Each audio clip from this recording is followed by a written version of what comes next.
So we woke up this morning and it looks like we got a big piece of news to discuss today. It seems that the rumors that have been kicking around for the past couple of weeks about what is going to be the potential new theme and title of the next chapter of the War for Cybertron trilogy. We've had Siege on Cybertron, we've had Earthrise on Earth. Where do we go from there? What is the next part of it? Me and Jaws D talked about it 2 years ago, about what we speculated could be how the trilogy would unfold, and parts of what we thought about ended up actually coming to fruition. But there's also a logical reason why it came to this conclusion. So let's jump into that. This news comes from JT Prime 17 from the TFW 2005 boards, a very reliable source that has been correct multiple times in the past with all the information that has been leaked online. And now we have the theme and the title of the third part of the War for Cybertron, Generations, if you will, toy line, and trilogy. So it is going to be called Transformers Kingdom. I'm going to assume it's a play on Animal Kingdom or Beast Kingdom because of what the overall theme is here. So according to this, the storyline will be about the Autobots and Decepticons meeting the Maximals and Predacons via some kind of time travel device. The plan is that the characters that will appear initially will be Season 1 Beast Wars characters, and mixed in with some core Generation 1 characters. The MicroMaster price point will be cut out and pretty much rebranded as a new price point or size class called the Core class. And this Core class will feature smaller figures, which will be based on big name Transformer characters, as well as smaller characters from the Beast Wars series, and also be the price point for a new gimmick. So in this small price point of this core class will feature characters like G1 Optimus Prime and G1 Megatron, along with Rattrap and the new gimmick of it. What is this new gimmick, which will also be part of that price point? The fossilizers. So what are fossilizers? Well, fossilizers are pretty much what weaponizers were originally, except this time around, it's going to be some kind of dinosaur-based bone armor. So it's some kind of dinosaur that then transforms into armor that could then attach to the figure. So that's, again, it's kind of an evolution of what the weaponizers were. And sure, why not? So we exit the MicroMasters, which is kind of a shame, but now we enter into a new kind of core gimmick here. So let's go through what we have here as a listing in terms of what the different price scales will be, what are the characters that'll be present, and then our speculation afterwards of that. So of this core class, we have G1 Optimus Prime, G1 Megatron, and of course, Rattrap. What I find interesting about that is usually Generation 1 characters have always been depicted as towering over the Beast Wars characters. In this case, it seems like they're either smaller or they're either on par with them, especially being at the core class. It's probably going to play into some kind of story explanation at why the Generation 1 characters are so much smaller, but we'll learn that as time progresses. Getting into the deluxe price point, we have Cheetor and we have Airazor. Very nice to see the Airazor trademark coming back. That's a really good one. We haven't seen that character in quite a bit. It's been almost 4 years now. Then we get into the Voyager Scale. We have Beast Wars Dinobot, Optimus Primal, and a Generation 1 Inferno. This is probably a fill-in, again, taking that grapple mold that we got from Earthrise, retool, repaint. We got our G1 Inferno that people obviously were it was going to come sooner or later.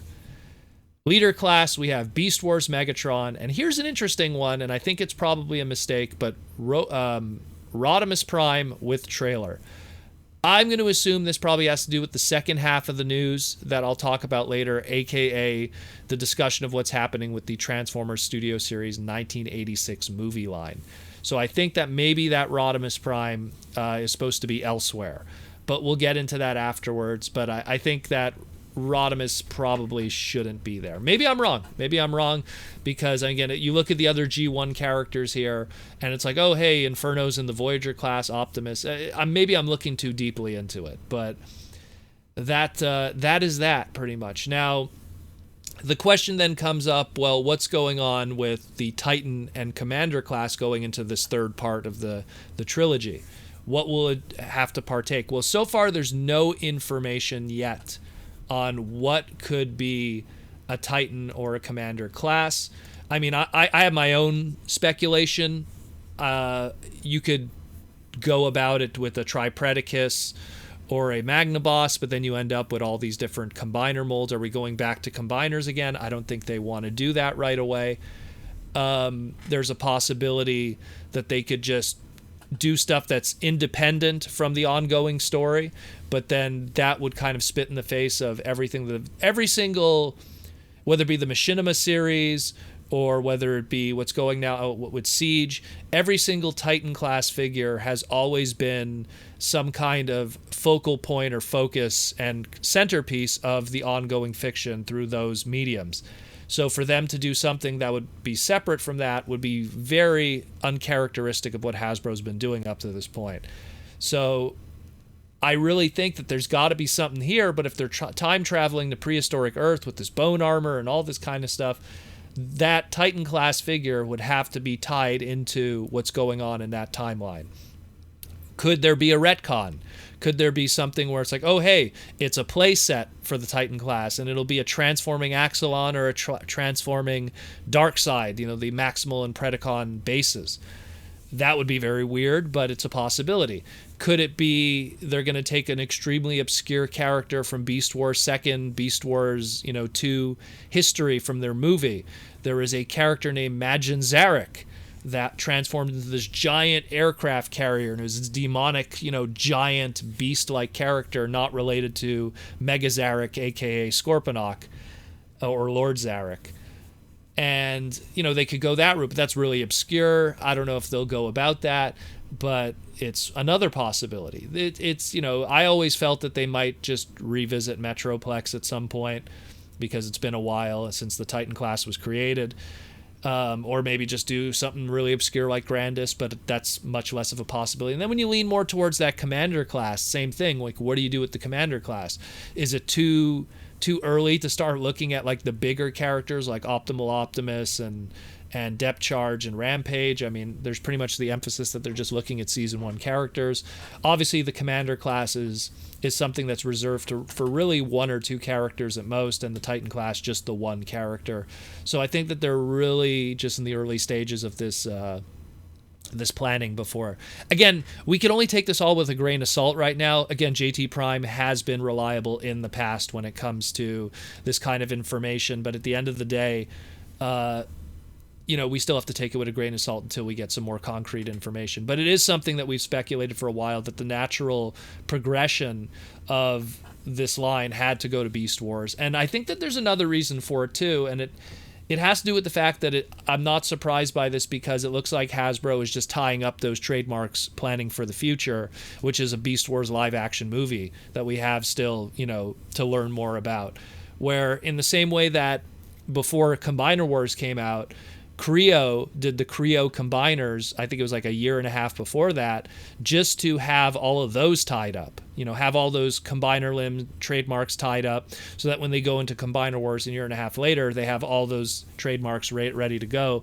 And I think it's the same thing here. They want to make sure they got Cheetor ready and Airazor and Dinobot and Optimus Primal and Megatron, and just get all of those names ready to go for when it's movie time. And you got to start making all those movie toys.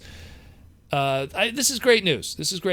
Characters like Airazor, she hasn't gotten a toy since like Fun Publication with the Beast Wars box set that I worked on and everything. And even prior to that, it was also a Fun Publication thing. Like Airazor really had a very limited, scant amount of toys throughout the year, so to get something brand new from her is really great. The other ones, look, Cheetor already had a Cyberverse toy, so, and not to mention, the RED version that supposedly is going to be coming out soon from those rumors. A lot of interesting information here. I'm really curious how this turns out. If it's a Beast Wars year, it's going to get a lot of my money because I just have such a love for that series. And we still have more news to discuss, but I'll save that for a second segment because it's a lot of stuff to do with Studio Series. And I just want to say, guys, for everyone that came to the stream last night with Aaron Archer, was a huge hit. A lot of great questions, a lot of information that was never spoken of in the past from a creative standpoint was brought up. So anyone who wants to learn about the history of alternators and Armada and Energon and all the little stuff, even some little Beast Wars tidbits, you're going to learn all the history from that. And a lot of questions were also asked of modern stuff. So what we're going to do is, Aaron was obviously not able to answer a lot of that. So tonight, July 12th, 2020 at 7 p.m. Eastern Standard Time, me and Jaws D will do yet another stream tonight. It's also kind of a way to make up for the fact that we don't have TFCon this weekend. We'll do a stream tonight again, and we'll tackle all the modern questions that are being asked. And we'll do another stream tonight, and you guys can come in and bring all of that. And we could discuss this new news, too, that has dropped just now, too, and all the crazy things. So I'll see you guys tonight, and we still have one more segment to tackle before this day is over.